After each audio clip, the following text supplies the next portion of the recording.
Kuya, bala ko sana puminto muna ng pag-aaral para maghanap ng trabaho para mapaaral natin si Brutus.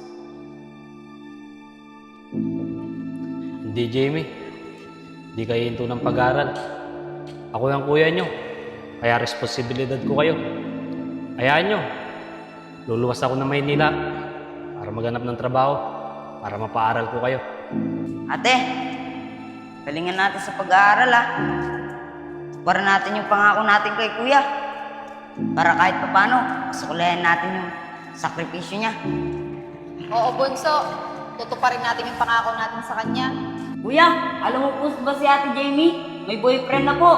Ano Jamie, totoo ba yung sinasabi ng kapatid natin? Nako, kuya. Huwag kang maniwala kay Brutus. Kaklase ko lang po yun. Basta, Jamie wala mo ng boyfriend. Focus muna sa pag-aaral. Opo, kuya.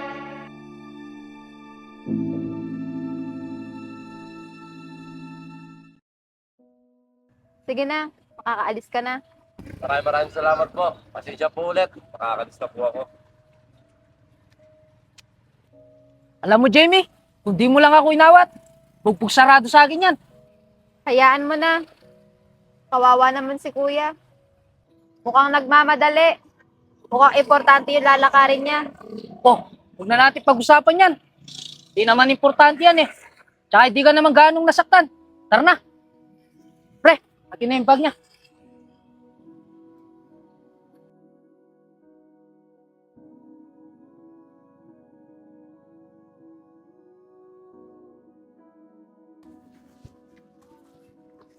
Pre, ba't kaya hindi pumasok si Jamie, no?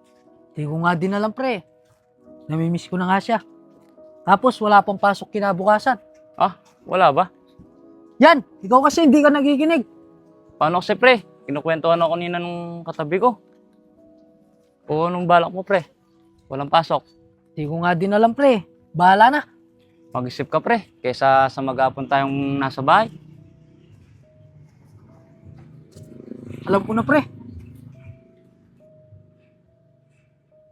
Ano, pre? Sa tingin mo? Oo nga, pre. Mukhang magiging masaya ka dyan, pre. Sana nga, pre. Pre, di ba yung kapatid ni Jamie yan? Oo nga, pre. Siya nga. Tara, puntahan natin. Tara. Tanungin natin kung ba't hindi pumasok si Jamie. Bata! Ano na nga kasi ulit pangalan mo? Brutus po kuya, bakit po? Ah, wala. Buti hindi pumasok yung ate mo. Si ate po ba kuya? Ayun po, nilalagnat po. Magpapahinga po sa bahay. Ah, ganun ba? Kaya pala hindi siya pumasok. Pagsabi na lang sa kanya, magpagaling siya. Sige po kuya, makakarating yan. Ano nga po kasi ulit pangalan nyo? Gilbert pala. Pagsabi na rin sa kanya, walang pasok kinabukasan. Sige po kuya, maasahan nyo po yan. Brutus, maraming salamat ha. Sige po kuya, dito na po ako. Yeah, mag-ingat ka. Opo kuya. Basta pre ha, yung pinag-usapan natin. Oo, pre. Pre, kumusta nga kaya si Jamie? Papasok na kaya siya? Hindi ko nga din alam pre. Pero sana, pumasok na siya. Namimiss ko na din kasi siya eh.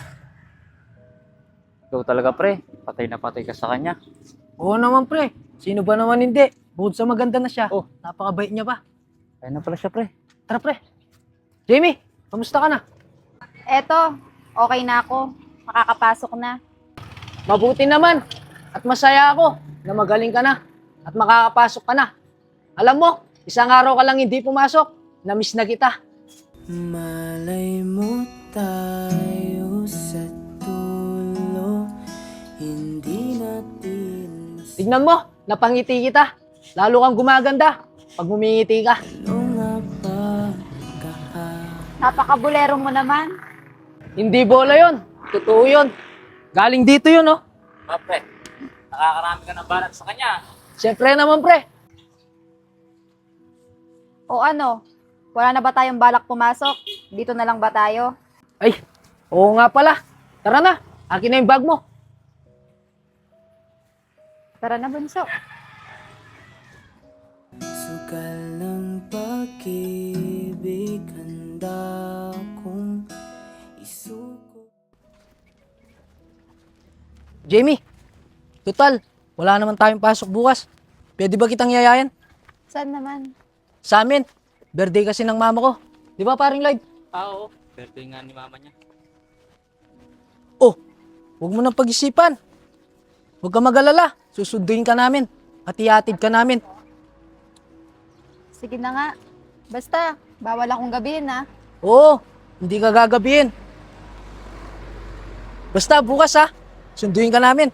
Oo, Bert. Tara.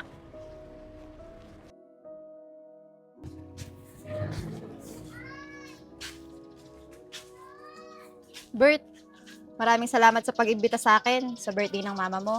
Wala yon. Maraming salamat din ha, kasi binigay mo sa akin yung number mo. Wala yon. Paano ba yan, Bert? Pasok na ako. Baka inaantay na rin kasi ako ng kapatid ko. Sige, dito na din ako. Bert, text mo na lang ako pag nakauwi ka na. Oh, Jamie, salamat. Kahit na binabato mo ako ng kung ano-ano, ikaw pa rin ang gusto ko. Kahit na sinasamba.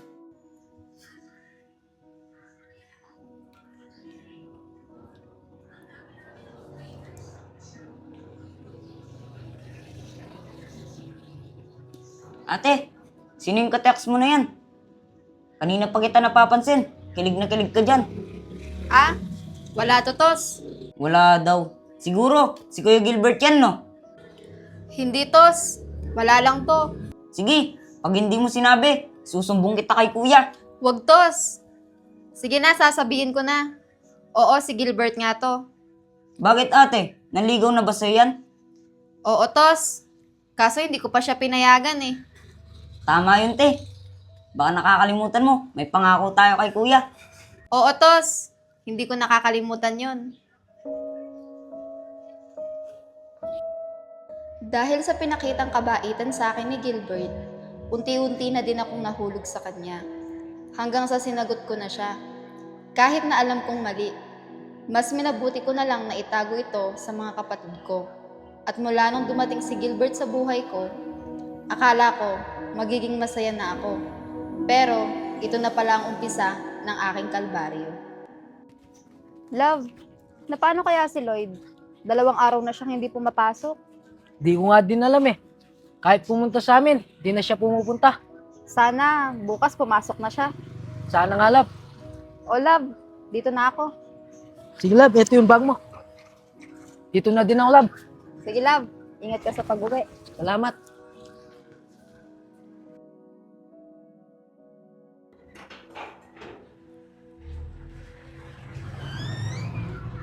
O ate, andyan ka na po pala. Tos, mamaya, huwag ka nang lalabas ha. Batayan mo tong bahay. Aalis ako. Ate, napapansin ko, madalas na yung pag-alis mo.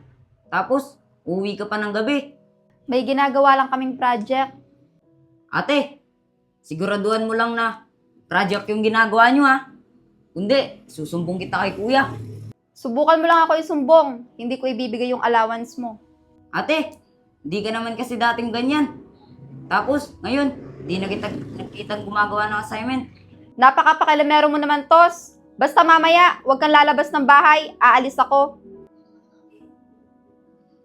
Sige ate. Sige na, magbibihis lang ako. Tapos aalis na ako.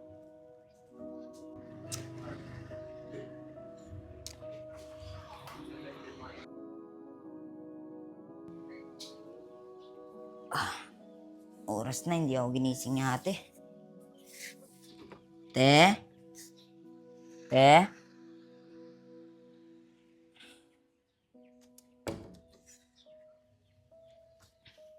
Ate? Te?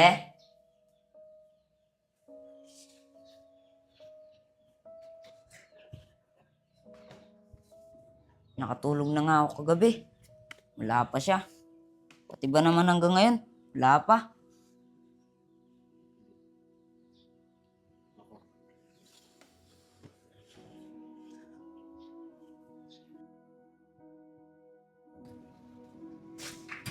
Love, dahan-dahan lang ah. Kaya mo na ba? Oo, love. Sige, love. Uwi na ako. Mamaya na lang ulit, ha? Sige, love. Ingat ka. Sige, love. Salamat. Ate, ba't ngayon ka lang? Di mo ba alam? May pasok pa tayo ngayon. Hindi mo na ako makakapasok ngayon. Ate, nakatulog na ako kagabi. Tapos, ngayon ka lang uwi. Tinapos lang kasi namin yung project namin. Kaya ngayon lang ako nakauwi. Ate, sumusobra ka na. Pag nalaman to ni kuya, lagot ka. Di naman siguro niya malalaman kung hindi ka magsusumbong. Pero ate, baka nakakalimutan mo. May pangako tayo kay kuya. Oo, di ko naman nakakalimutan yun eh. Gumawa nga lang kami ng project. Isang beses mo pang ulitin yan ate, na umuwi ka ng umaga. Talagang isusumbong na kita kay kuya. Subukan mo lang at di lang yan ang aabutin mo sa akin.